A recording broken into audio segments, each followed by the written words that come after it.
एक social work करने वाला कभी पॉलिटिशियन नहीं बन सकता। जब हमको राघव चड्ढा मिला और बड़े अच्छे तरीके से समझाया कि आम आदमी पार्टी किन किन चीज़ों में काबिलियत रखती है, तो स्वर्ग का द्वार देख करके हम चलने शुरू हुए। उन्होंने मेरे को हॉस्पिटल दिखाए, उन्होंने मेरे को टीचिंग इंस्टीट्यूट दिखाई दिल्ली में, तो हम स्वर्ग के द्वार को नॉक करने लग गए। उसके बाद जब हम स्वर्ग के द्वार में अंदर घुसे आम आदमी पार्टी में, तो अचानक दरवाज़ा देखा, ये तो कुछ और ही है। वो लोग यहाँ उत्तराखंड में आ रखे थे 4% वोट्स कैसे उनको मिल जाए ताकि आम आदमी पार्टी नेशनलाइज पार्टी बन जाए। नरेंद्र मोदी जी की बहुत सारी टीम, ऐसी बहुत सारी टीमों का एक टीम लीडर है पुष्कर सिंह धामी, यंग उत्तराखंड का चीफ मिनिस्टर।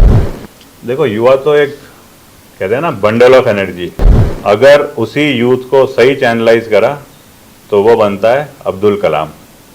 उस यूथ को, क्योंकि एनर्जी है उसमें, अगर किसी ने चैनलाइज नहीं करा तो कुछ उसमें से बनते हैं दाऊद इब्राहिम। उत्तराखंड का यूथ आज देश की सिक्योरिटी में, देश के डेवलपमेंट में जिस फील्ड में जाएगा, बड़े अच्छे तरीके से अच्छा कर सकता है। नमस्कार, मैं दिविज बहुगुणा, आप देख रहे हैं पेन पॉइंट। आज हमारे साथ एक ऐसी शख्सियत मौजूद है जिन्होंने अपना जीवन देश की सुरक्षा की सीमाओं के लिए समर्पित कर दिया। समाज सेवा में रहे और बाद में राजनीति में भी इन्होंने अपना सफर शुरू किया। हमारे साथ इस वक्त मौजूद है श्री कर्नल कोठियाल जी। सर, बहुत बहुत शुक्रिया सर, सबसे पहले तो समय देने के लिए। Thank you Devesh. सर, हाल ही में मुख्यमंत्री पुष्कर सिंह धामी के द्वारा जो पार्टी कार्यकर्ताओं को विभिन्न विभागों में नियुक्त किया गया और आपका भी नाम इस वक्त आया कि उत्तराखंड राज्य पूर्व सैनिक कल्याण समिति परिषद का आपको अध्यक्ष बनाया गया है। और जाहिर सी बात है, जब सरकारी दायित्व किसी को मिलता है तो सरकारी सुविधाएं भी मिलती हैं, लेकिन इन सभी सरकारी सुविधाओं को आपके द्वारा रिजेक्ट कर दिया गया और आपके द्वारा एक पत्र के माध्यम से शासन को बताया गया और आपके इस फैसले की चारों तरफ वाहवाही हो रही है। तो सर, क्या सोच के आपने ये बेहतर संदेश दिया है जनता को?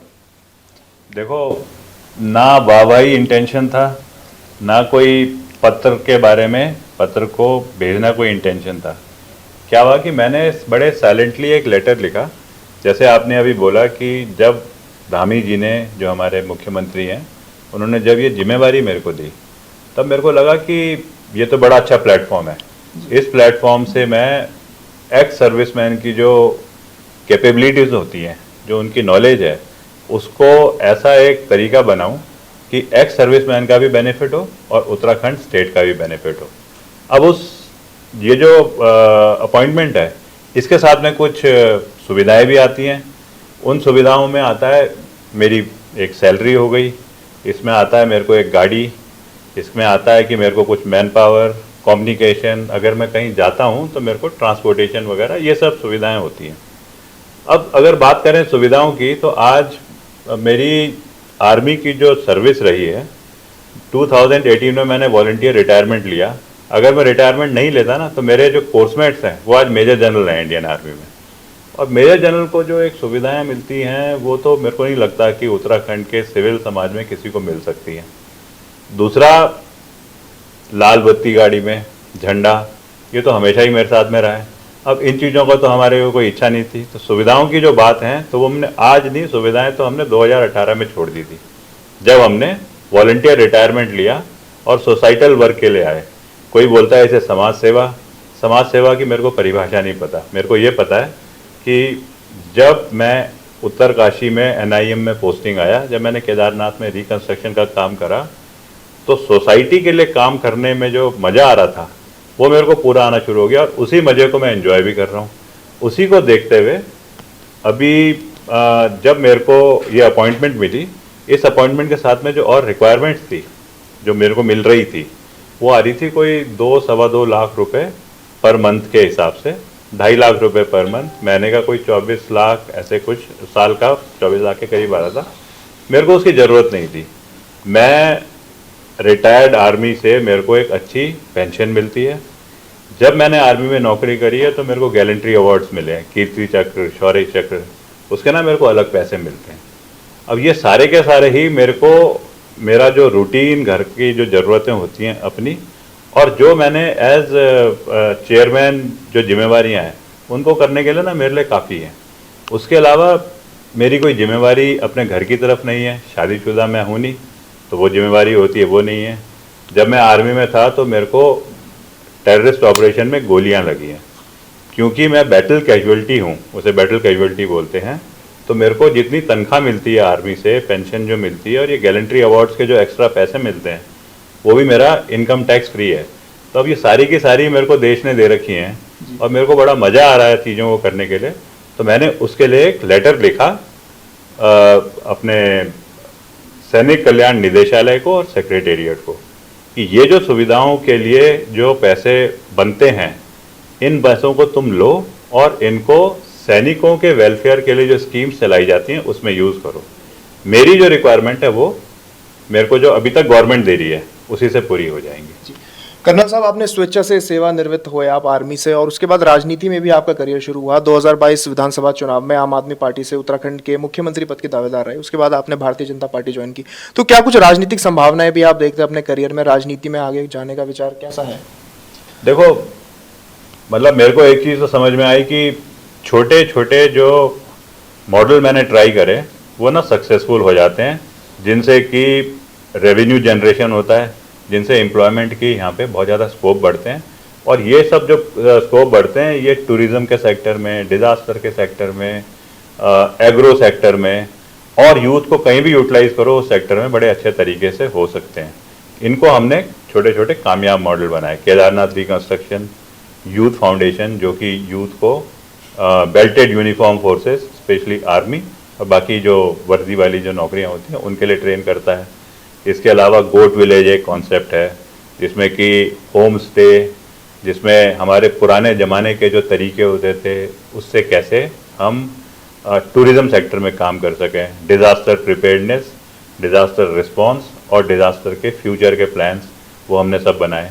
अब मैं हमेशा सोचता था कि इन्हीं चीज़ों को अगर मैं अपनी क्षमता से करके, अपने पास जो रिसोर्सेज हैं उनसे करके कर सकता हूँ, तो शायद मैं मेरे पास कोई और अथॉरिटी और पावर होती है तो फिर मैं उन चीज़ों को 10 गुना और ज़्यादा कर सकता हूँ।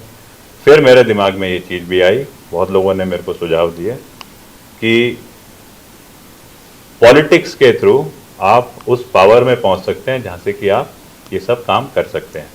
पॉलिटिकल फील्ड जो होता है वो एक फौजी के लिए ना बिल्कुल ही अजीब सा होता है जो आज के पॉलिटिकल तरीका है। मैं ना पॉलिटिशियन बन सकता हूँ, हाँ सोशल वर्क कर सकता हूँ। मेरे को ये चीज़ भी समझ में आ रखी है कि एक सोशल वर्क करने वाला कभी पॉलिटिशियन नहीं बन सकता। एक पॉलिटिशियन जो है वो जो मर्जी बोल ले लेकिन वो सोशल वर्क नहीं कर सकता, उसके पीछे उसके कुछ इंटेंशन, कुछ तरतीब होंगी। मैं आज सोशल वर्क को और बढ़ाने के लिए पॉलिटिकल फील्ड में आकर के उस प्लेटफॉर्म पे जाना चाहता हूँ जहाँ से कि मैं सोसाइटी के लिए और ज़्यादा कर सकूँ। मेरे को नहीं पता ये कितने चैलेंजिंग होंगे, पर चैलेंजेस तो लाइफ में होते ही हैं। धीरे धीरे तरतीबें भी सीख रहा हूँ। बस एक चीज़ है, शायद अपने को ना पॉलिटिकल विचार से जैसे लोग करते हैं उस तरीके से बहुत ज़्यादा चेंज नहीं कर पाऊँगा, क्योंकि जिस दिन मैंने अपने को चेंज कर दिया तो फिर मैं ओरिजिनल अजय कोठियाल नहीं रहा, और ओरिजिनल अजय कोठियाल नहीं रहूँगा तो फिर मेरे को पॉलिटिकल में जाने का कोई फ़ायदा नहीं है। तो ये एक बीच का बैलेंस है जिसको बना करके आगे चलने की कोशिश कर रहा हूँ। कर्नल साहब, अगर आपके राजनीतिक सफर को देखें तो पहले आप आम आदमी पार्टी में रहे, उसके बाद भाजपा ज्वाइन कर ली। क्या वजह रही आम आदमी पार्टी को छोड़ने की और भाजपा में आने की? क्या विचारधारा रही आपकी? कभी छोटे में ना एक बार वो देखते थे हम, एक सीरियल से आता था, उससे पहले ना एक इंटरव्यू, एक वो एडवर्टीजमेंट आता था, तो उसमें बोलते थे स्वर्ग का द्वार, स्वर्ग का द्वार, स्वर्ग का द्वार। तो हम चल देते थे स्वर्ग के द्वार की तरफ बड़े जोश से और उससे अट्रैक्ट होकर के, और जैसे ही अंदर घुसते थे ना स्वर्ग के द्वार में तो बोलते थे वेलकम टू नर्क। तो ऐसे ही जब हमको राघव चड्ढा मिला और बड़े अच्छे तरीके से समझाया कि आम आदमी पार्टी किन किन चीज़ों में काबिलियत रखती है, तो स्वर्ग का द्वार देख करके हम चलने शुरू हुए।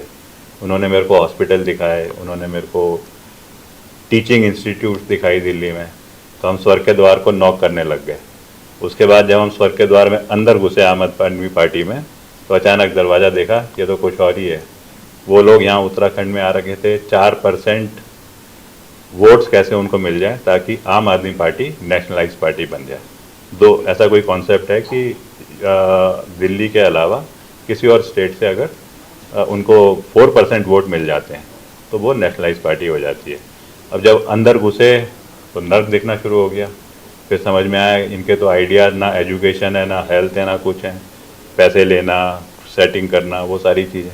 तो फिर धीरे धीरे हम भी, जैसे होता है ना केकई रूठ गई, तो हम भी कोप भवन में चले गए। तब कहीं किसी ने हमको समझाया कि यार इतना अच्छा आदमी है, तो जिस स्थान में तेरे को जाना चाहिए था तेरे को तो वहीं जाना चाहिए।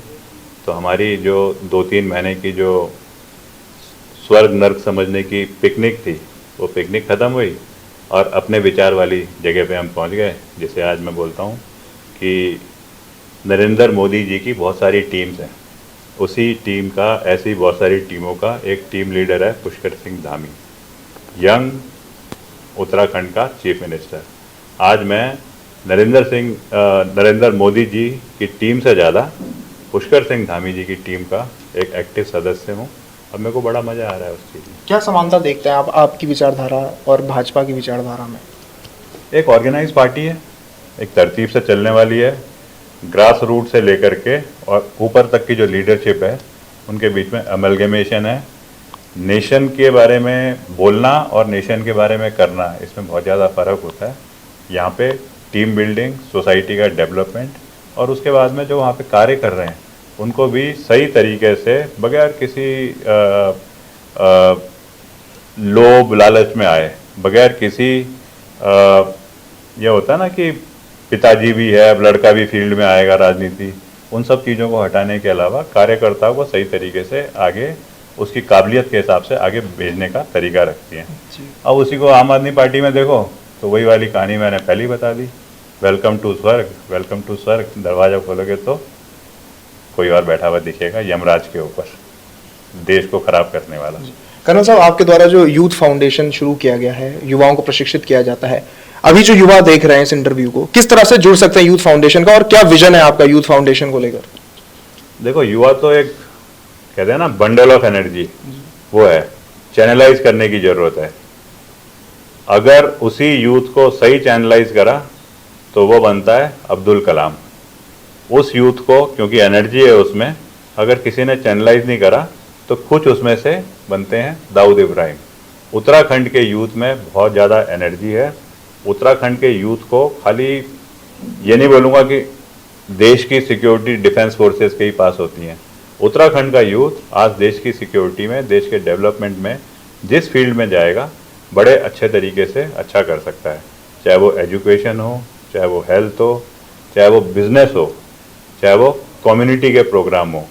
इन सब को अच्छा बनाने के लिए यूथ फाउंडेशन एक बहुत बढ़िया प्लेटफॉर्म है, जिसकी शुरुआत मैंने करी उत्तरकाशी से। केदारनाथ में उसको और तराशा और उनका यूटिलाइज करा उनको केदारनाथ रिकंस्ट्रक्शन में। तो यूथ को बड़े अच्छे विचार के साथ में कोशिश करनी चाहिए यूथ फाउंडेशन में आने की, और उसके बाद में आगे ज़रूर सारे प्रयास रहते हैं कि उनको एक अच्छी दिशा कैसे दी जाए, उसमें ट्रेन करा जाए। जी कर्नल साहब, आने वाले 2027 विधानसभा चुनावों के लिए क्या कुछ रणनीति रहने वाली है और किस तरह से आप राजनीति में आगे बढ़ने जा रहे हैं? हमारा जो कॉन्स्टिट्यूशन है वो एक बड़ी अच्छी वेल मेड एक सिस्टम से बना हुआ है।